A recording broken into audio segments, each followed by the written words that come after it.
বলেন এই যুগে ৬,০০০ টাকা দিয়ে কারো সংসার চলে? আমরা সারাদিন না খেয়ে থাকি, আমার দিন যায় কোনো দিন যায় যে আমরা মুড়ি খেয়ে ঘুমাই পড়ে, কারণ আমাদের বাচ্চাদের আমরা খেতেও দিতে পারি না। আপনারাই বলেন, আপনারা যারা যারা আছেন আপনারা কি বলেন আমাদের? তোমরা সুইপারের কাজ করো, তোমরা বেতনের কাজ করো, তোমরা কি চাও তোমার সন্তান সুইপারের কাজ করে করুক? আপনারাই বলেন। কিন্তু আপনাদের কাছে একটা প্রশ্ন আমার, আপনারাও কারো সন্তান, কারো বাবা, কারো মা। আপনার সন্তান যদি রুটি চায় আপনি কি তাকে পাথর দিবেন? ভালো কিছু চাইলে মন্দ কিছু দিবেন না? আমরাও চাই আমার সন্তান যাকে আমি ভালো কোনো স্কুলে পড়াবো, ভালো খাবার দিব, ভালো পোশাক দিব। দুঃখের কথা কি জানেন, পড়ালেখা সবাই করে, সরকারি স্কুল আছে, অনেক প্রতিষ্ঠান আছে, খালি পেটে কি পড়ালেখা হয়? হ্যাঁ, এই যে দিদিরা অনেক স্টুডেন্ট আছেন এখানে, আপনাদের মা কতজন ভালো ভালো খাবার পরীক্ষা দেন, বাবা দুধ দিয়ে যাও, জ্ঞান হবে মাথায়, বুদ্ধি হবে। আর আমরা পানি ভাত রেখে দিই, বাবা খেয়ে নাও, এটা খেয়ে পরীক্ষা দিতে যাও। খালি পেটে পেট ধরে বাচ্চারা শুয়ে পড়ে, কেন জানেন?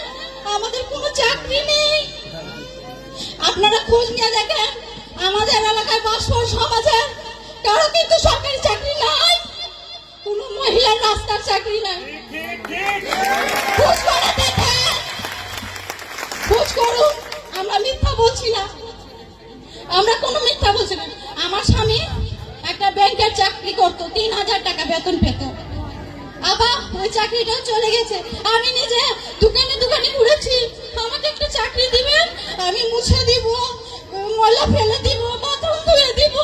কেন জানেন? আমার ছেলে 4 বছরের, মাঝে মাঝে অসুস্থ হয়, ডাক্তারের খরচ আমাদের থাকে না, ভালো খাবার দিতেই তো পারি না, একটা টিউশন দিব, নিম্নত 1,০০০ টাকা, ওটাও তো আমাদের সামর্থ্য নেই। তাহলে আমাদের সন্তান কিভাবে আগাবে বলতে পারেন আপনারা? কিভাবে আমরা আগাবো? আমরা বেতনে রয়ে গেলাম, আমরা সুইপার, আমাদের সন্তান সুইপারে রয়ে গেল, এটাই বাস্তব।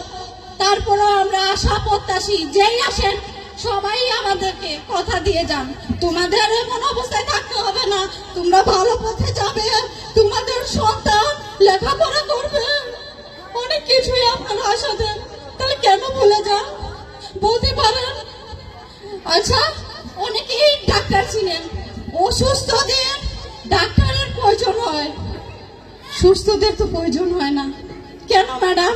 একবার কি আমাদেরকে দেখতে পারেন না? একটাই বার কি আমাদের দেখতে পারেন না?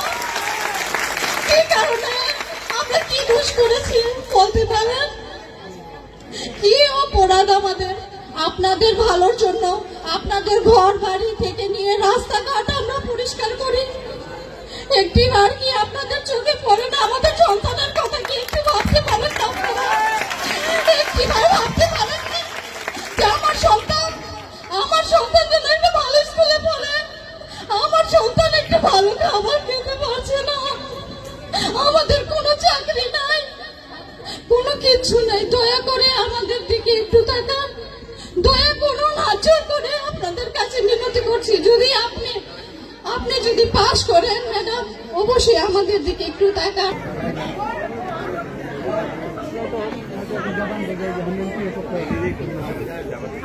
আসলে